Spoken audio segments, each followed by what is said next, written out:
आदाब, यह है समय न्यूज नेटवर्क और आप देख रहे हैं आलमी समय। अपने खास प्रोग्राम खुली बहस के साथ हाजिर हूं मैं सैयद फैसल अली। पाकिस्तान के साथ हमारे रिश्ते कभी उस्तवार होते हैं तो कभी बिगड़ते हैं। हिंदुस्तान हमेशा इस कोशिश में रहा है कि पड़ोसी मुल्क से रिश्ते अच्छे हों और इस सिलसिले में मुसलसल कोशिश भी की जाती रही है। पहले दफा जब एनडीए की सरकार बनी थी और अटल बिहारी वाजपेयी वजीर आजम बने तो उस वक्त पाकिस्तान के साथ रिश्ते बेहतर बनाने के लिए कई इकदाम किए गए, लेकिन इसके बाद ही कारगिल की जंग हुई और जब नरेंद्र मोदी वजीर आजम बनने जा रहे थे तो हलफ बर्दारी की तकरीब में नवाज शरीफ को दावत देकर फिर यह पैगाम देने की कोशिश की गई कि हिंदुस्तान अपने पड़ोसी मुल्क से बेहतर रिश्ते चाहता है। पहले तो पाकिस्तान ने भी मुस्बत इशारे किए, लेकिन फिर दिल्ली में पाकिस्तानी हाई कमिश्नर अब्दुल बासित ने कश्मीर के अलहदगी पसंद लीडरों को दिल्ली में बातचीत के लिए बुलाकर यह पैगाम देने की कोशिश की कि हिंदुस्तान से अच्छे रिश्ते ज्यादा अहमियत नहीं रखते। गुज़श्ता 3 दिनों में जम्मू के आरएसपुरा सेक्टर में लगातार फायरिंग से भी पाकिस्तान की नीयत पर सवाल उठता है। ऐसे में यह सवाल भी उठना लाजमी है कि क्या पाकिस्तान हिंदुस्तान से अच्छे रिश्ते रखने का ख्वाहिशमंद है भी या नहीं, और अगर वाकई ऐसा है तो फिर यह दोहरा रवैया क्यों। इस मौजू पर बहस में शिरकत के लिए हमारे साथ स्टूडियो में मौजूद है आरएसएस के सिंपैथाइजर संगीत रागी साहब, कांग्रेस के तर्जुमान राजीव त्यागी साहब, मुस्लिम पर्सनल लॉ बोर्ड और वेलफेयर पार्टी फॉर इंडिया से ताल्लुक रखने वाले कासिम रसूल इलियास साहब और सीनियर सहाफी अजय कुमार साहब, जबकि श्रीनगर से हमारे साथ स्टूडियो में मौजूद हैं कश्मीर लिबरेशन फ्रंट के चेयरमैन यासीन मलिक साहब। आप सभी का खैर मकदम है। तो नाज़रीन, आइए शुरू करते हैं खुली बहस।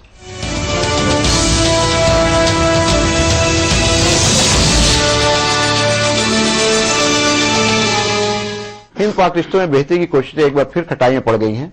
पाकिस्तान हाई कमीशन का हुर्रियत लीडरों के साथ बातचीत और सरहद पर लगातार हो रही जंगबंदी की खिलाफ वर्जी पर मोदी हुकूमत ने 25 अगस्त को होने वाली खारजा सेक्रेटरी सतह की बातचीत रद्द कर दी है। भारत का कहना है कि सरहद पर गोलीबारी और बातचीत साथ साथ नहीं चल सकती है। पेश एक रिपोर्ट। हिंदुस्तान में मोदी हुकूमत के बरसरे इख्तिदार आते ही दोनों जानिब से वज़ीर-ए-आज़म ने जिस गर्मजोशी का इजहार किया था, उससे ये उम्मीद पैदा हुई थी कि अब दोनों ममालिक इल्जाम तराशियों से आगे निकलकर ताल्लुकात को बामकसद तरीके से आगे बढ़ाने की कोशिश करेंगे।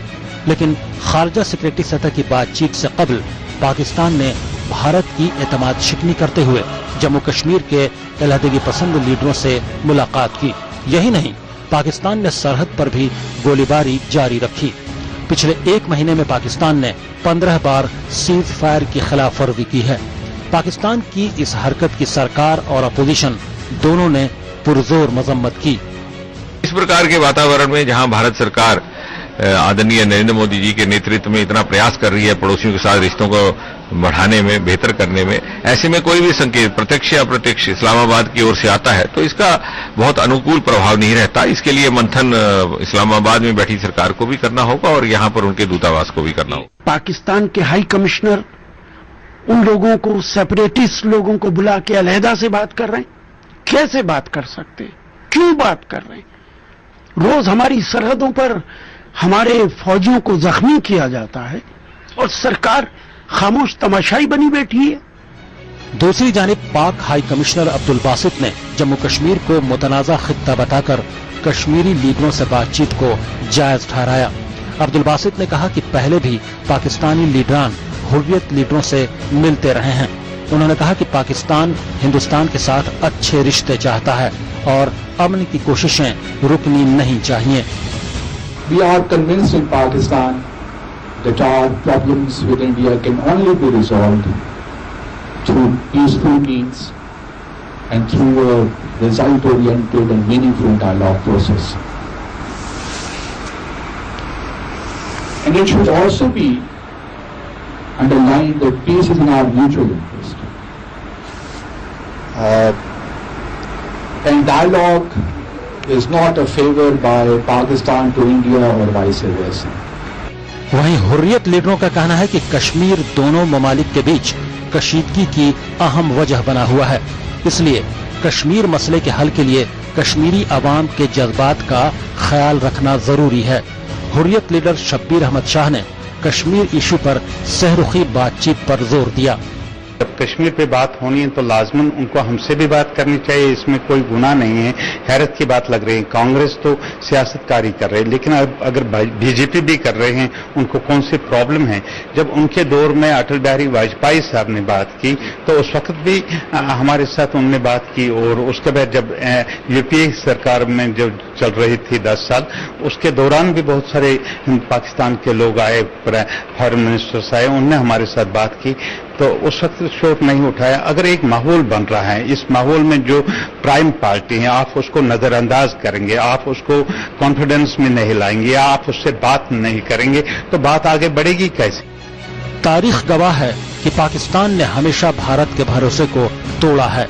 साबिक वज़ीर-ए-आज़म अटल बिहारी वाजपेयी रिश्तों में गर्मजोशी लाने के लिए बस लेकर लाहौर गए, लेकिन बदले में कारगिल मिला। 26/11 मुंबई हमलों के बाद हिंद पाक रिश्तों में मजीद कड़वाहट आती गई। पिछले 16-17 सालों से दोनों मुल्कों के बीच आला सतह की कोई बातचीत नहीं हुई है। अब जबकि मोदी हुकूमत ने पड़ोसी मुल्कों के साथ रिश्ते बेहतर करने की कोशिश की है, तो पाकिस्तान सर्दमेहरी दिखा रहा है। फिलहाल खारजा सेक्रेटरी सतह की बातचीत मनसूख हो चुकी है। आइंदा माह अक़वाम मुत्तहिदा की जनरल असेंबली के इजलास के मौके पर दोनों मुल्कों के वज़ीर-ए-आज़म की मुतवक्के मुलाकात भी खटाई में पड़ती दिखाई दे रही है। ऐसे हालात में सवाल ये है कि पाकिस्तान के साथ दोबारा बातचीत कब होगी और रिश्ते कैसे बेहतर होंगे। ब्यूरो रिपोर्ट के साथ तंजील अतहर, आलमी समय। नाज़रीन, हिंदुस्तान और पाकिस्तान का जो कश्मीर तनाज़ा है वो कोई नया नहीं। हिंदुस्तान की आज़ादी के साथ ही एक ऐसा जख्म हिंदुस्तान को मिला जो अब एक नासूर की शक्ल अख्तियार कर चुका है, और उससे जो रिश्ता हुआ जो खून है वो कहीं ना कहीं पूरे हिंदुस्तान को एक तरह से परेशान कर रहा है। दूसरी जानिब अगर देखें तो पाकिस्तान का भी कश्मीर मुद्दे से बहुत गहरा लगाव रहा है, और कश्मीरियों की बात करें तो ये वो कौम है जो दोनों मुल्कों के बीच में बटी हुई है और कहीं ना कहीं इस मसले का हल चाहती है। लेकिन जब जब मसले का हल ढूंढने की कोशिश की जाती है, कुछ ना कुछ ऐसा होता है, और अगर ये कहें कि कहीं ना कहीं कुछ ऐसा होता है जिसको बहाना बनाकर के दोनों फरीक इस मसले को फिर मजीद आगे बढ़ने से रोकते हैं। आज हमारे साथ स्टूडियो में मौजूद हैं आरएसएस के सिंपैथाइजर संगीत रागी साहब। बातचीत की शुरुआत उन्हीं से करते हैं, जानने की कोशिश करते हैं कि अगर खारजा लेवल टॉक से पहले अगर पाकिस्तान के हाई कमिश्नर अब्दुल बासित ने कश्मीरियों को बुलाया और बुला के बातचीत की गई तो ये कोई नई बात नहीं थी, ये हमेशा हुआ है। जैसा कि हमने रिपोर्ट में भी दिखाया कि अक्सर जो बेशतर जब भी पाकिस्तानी लीडरान हिंदुस्तान आए हैं तो कश्मीरियों से उनकी बातचीत हुई, इसमें कोई चीज नई नहीं थी। तो ऐसा क्या होगा गया कि नरेंद्र मोदी साहब जो पाकिस्तान और हिंदुस्तान के ताल्लुकात को बेहतर करना चाहते थे, उन्होंने भी, उनकी सरकार ने भी बातचीत को मनसूख कर दिया। संगीत रागी। देखिए, धन्यवाद फैसल साहब।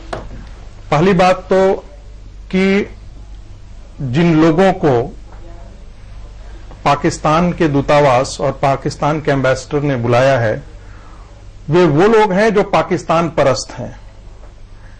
जम्मू कश्मीर लिबरेशन फ्रंट की पाकिस्तान परस्ती से पूरा देश अवगत है जी।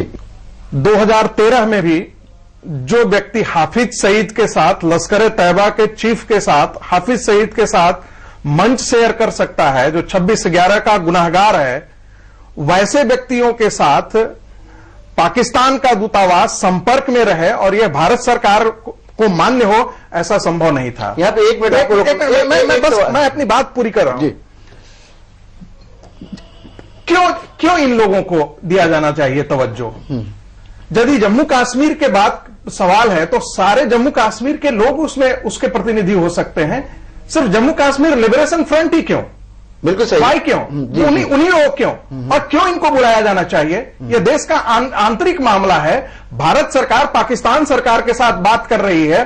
पाकिस्तान की सरकार जो है अपने दूतावास के द्वारा भारत के उन अलगाववादी शक्तियों से बात करना चाहता है जो भारत को विखंडित देखना चाहते हैं। इसलिए नरेंद्र मोदी का यह रवैया जो है, यह कदम जो है वो बहुत ही शुभ संकेत है। उसने दिखाया है कि हमें रीढ़ की हड्डी है पाकिस्तान के साथ अलगाववाद, बंदूक की ताकत के आधार पर जो अपने यहां जो रोज जो हत्याओं में शामिल है उनके थोड़े आपने भी बात की, तो वो हमें कभी आपने संगीत आगे एक बातचीत की, लेकिन एक बात बताइए, आपने कहा कि यासीन मलिक साहब हाफिज सईद के साथ मंच शेयर करते हैं, आपने बहुत इस पर एतराज उठाया है और जाहिर सी बात है अच्छी बात नहीं है, लेकिन आप लोगों से संबंधित एक पत्रकार अभी हाफिज सईद के साथ मिलकर आया, आप लोगों ने कोई हो हल्ला नहीं किया। एक मिनट, मैं ये बता दूं कि वो पत्रकार अपनी व्यक्तिगत हैसियत से है, और जिन लोगों ने उस पर भारतीय जनता पार्टी ने इसका पुरजोर विरोध किया है, और कई ऐसे लोगों ने तो उनको कहा कि उनके खिलाफ कार्रवाई होनी चाहिए, लेकिन संघ की तरफ से कोई स्टेटमेंट नहीं आया। नहीं, मैं संघ का कोई प्रवक्ता यहां पर बैठ करके नहीं बोल रहा हूं। भारतीय जनता पार्टी से आपके भारतीय जनता पार्टी से आपके संबंध है,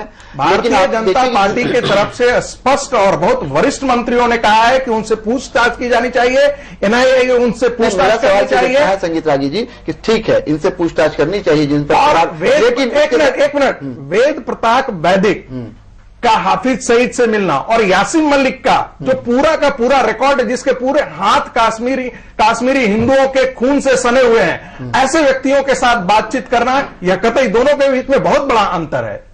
चलिए, आपने कहा कि ऐसे लोग जिनके हाथ खून से सने हुए हैं, आपने बहुत बड़ा इल्जाम लगाया है। यासीन मलिक साहब हमारे स्टूडियो में मौजूद हैं। यासीन मलिक साहब के पास चलते हैं और जानने की कोशिश करते हैं जो बात संगीत रागी कह रहे हैं कि उनका हाफिज सईद से मिलना और उन लोगों को जो कहीं ना कहीं सेपरेटिस्ट कहे जाते हैं, उनका अब्दुल बासी साहब को बुलाना, यह कतई बर्दाश्त नहीं है। कैसे इसको देखते हैं आप यासीन मलिक? देखिए, बात यह है कि जो पाकिस्तान के एम्बेसडर साहब ने कश्मीरी लीडरों को, अगर आप गौर करें इस पे, 24 साल से जितने भी प्राइम मिनिस्टर हिंदुस्तान में आए, वीपी सिंह जी से लेकर चंद्रशेखर, पीवी नरसिम्हा राव, देवेगौड़ा जी, अटल बिहारी वाजपेयी जी, डॉक्टर मनमोहन सिंह जी, जितने भी आए, उनके दौर में जो भी पाकिस्तान से प्राइम मिनिस्टर साहब, प्रेसिडेंट साहब, फॉरेन सेक्रेटरी, फॉरेन मिनिस्टर आए, उन्होंने वो फैसिलिटेट, वो मीटिंगें करवाई। अटल बिहारी वाजपेयी जी के दौर में जब उन्होंने पाकिस्तान के प्रेसिडेंट को बुलाया आगरा समिट के लिए, आगरा जाने से पहले उन्होंने कश्मीरी लीडरों के साथ दिल्ली में की, तो दिल्ली में बात की, तो वो मीटिंग भी उस वक्त बीजेपी गवर्नमेंट ने फैसिलिटेट करवाई। उसके बाद वाजपेयी जी ने रमजान सीज फायर का ऐलान किया।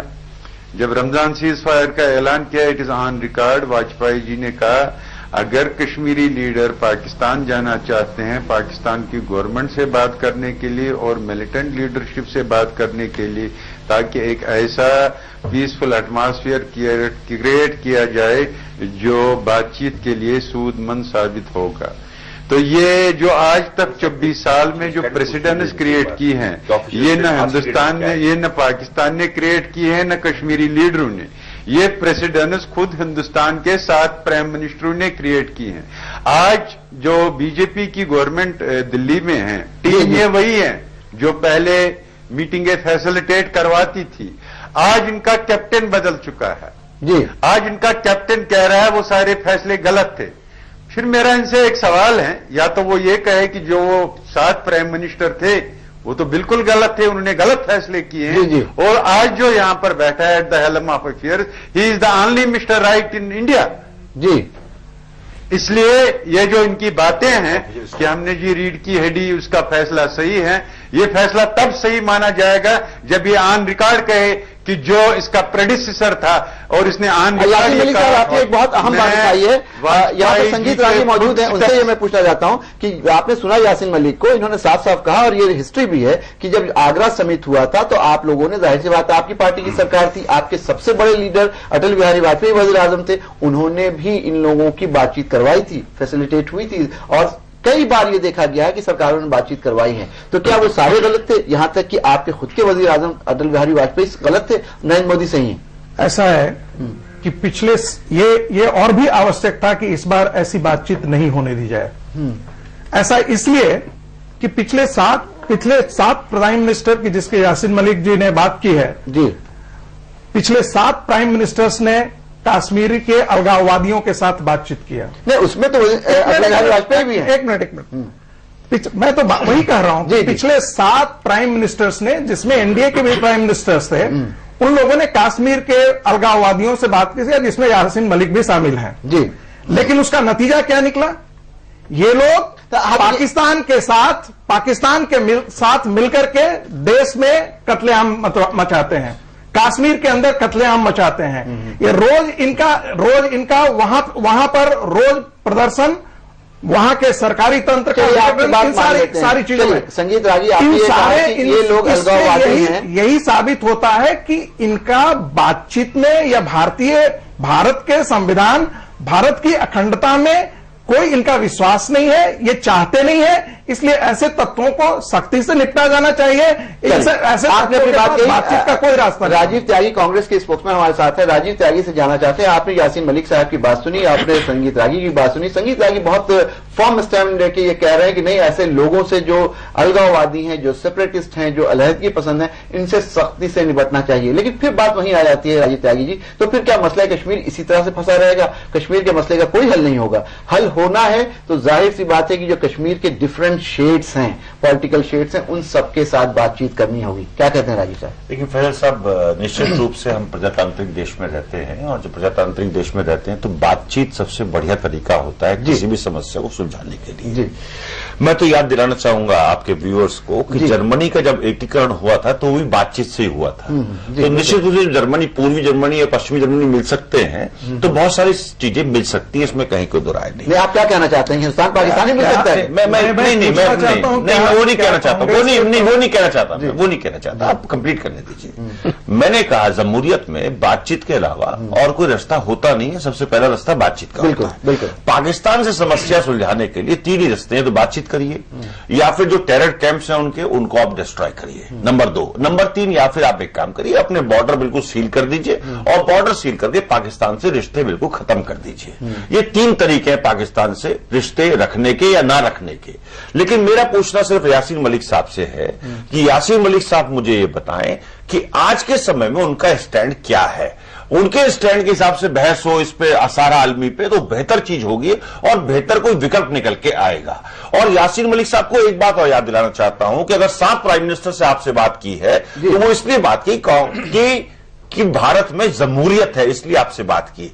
भारत में जमहूरियत नहीं होती तो शायद हो सकता है कि आप बिहाइंड दी बार्स होते और आप में जेल में रहे। तो ठीक है, जेल में रहे तो इसलिए रहे कि उनकी करनी है ऐसी, उनकी करनी है, इसकी वजह से जेल में रहे, इसमें कहीं कोई संशय नहीं है। देखिए ऐसा है, हमारे देश में भारतीय जनता पार्टी हो, कांग्रेस पार्टी हो, विभिन्न कोई भी दल हो, हमारे देश को चलाने के लिए एक आइन है। उस आइन पे आपको विश्वास करना होगा, कानून व्यवस्था पे विश्वास करना होगा। अगर कानून व्यवस्था पे यासीन मलिक साहब का विश्वास है, आइन पे विश्वास है, तो ये बातचीत करें, कोई दिक्कत नहीं है। अगर आइन पे विश्वास नहीं तो उनसे बातचीत नहीं होनी। लेकिन एक बात बताइए राजीव त्यागी साहब, ये बात सबसे ज्यादा आपकी पार्टी के ऊपर आती है कि सबसे ज्यादा आजादी के बाद हुकूमत आप लोगों ने की है। जी बिल्कुल। इस मसले कश्मीर को अगर हम अटल बिहारी वाजपेयी के राज को हटा भी दें बीच से, तो कहीं ना कहीं पूरे तौर पर फंसा के रखने की अगर जिम्मेदारी किसी पर आती है तो कांग्रेस सरकार पर आती है। आज जब नरेंद्र मोदी बातचीत करने को तैयार हुए, और आज अगर मान लीजिए कि बातचीत में थोड़ी सी अगर कुछ दिक्कत भी आ रही है, तो जो स्टैंड कांग्रेस पार्टी ने लिया, एक मिनट में समझ लेंगे आप, थोड़ा समय दीजिएगा इसको। देखिए कश्मीर समस्या को ये आज की समस्या नहीं है। इतिहास का आईने से अगर आप देखेंगे, इतिहास में, पूर्व इतिहास में चले जाएंगे तो कश्मीर भारत का कभी भी पार्ट नहीं रहा था। कश्मीर पहली बार भारत का पार्ट बना जब हमें आजादी मिली। चाहूंगा नहीं, मैं हिस्ट्री का स्टूडेंट हूं, मैं आपको बता रहा हूं, मैं आपको झूठ नहीं बोल रहा हूं कहीं भी। मैं झूठ क्यों बोलूंगा? ये जिस टाइम राजा हरानी की बात कंप्लीट कर दूं, दागी साहब आप बोलिएगा। हरानी की बात जब राजा हरि सिंह साहब, राजा हरि, एक मिनट कंप्लीट कर, जब राजा हरि सिंह साहब अपने शहर कक्ष में सो रहे थे तो कबायलियों ने हमला किया। कबायलियों के हमले के बाद उनका मन ये था कि कश्मीर अलग है।